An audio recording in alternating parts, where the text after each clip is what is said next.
স্বৈরাচার শেখ হাসিনার সরকার অসংখ্য ভুয়া মুক্তিযোদ্ধার সনদ দিয়েছে বলে অভিযোগ করেছেন বিএনপির স্থায়ী কমিটির সদস্য অবসরপ্রাপ্ত মেজর হাফিজউদ্দিন আহমেদ।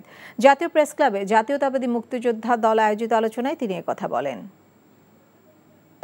ছাত্রকে রিক্রুট করে আমার ব্যাটালিয়নের সৈনিক বানিয়েছে, 1 মাস ট্রেনিং দিয়ে এই সশস্ত্রকে নিয়ে রণাঙ্গনে লড়াই করেছে।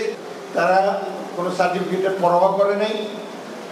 যুদ্ধ শেষ, তারা রাইফেলটা আমাদের কাছে জমা দিয়ে বাড়ি চলে গিয়েছে। তাদের জায়গা দখল করে বসেছে ভুয়া মুক্তিযোদ্ধার দল।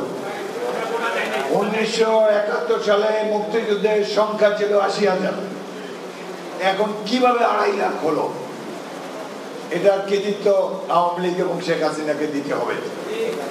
16 জন সচিব, সরকারের সচিব, তারা এই সরকারের আমলে প্রমাণিত হয়েছে এরা ভুয়া মুক্তিযোদ্ধা। অতীত সরকারের একজন মন্ত্রী, যার বয়স যুদ্ধের সময় ছিল 9 বছর, সরকারের মন্ত্রী 9 বছর বয়স, সেও মুক্তিযোদ্ধার সার্টিফিকেট পেয়েছে।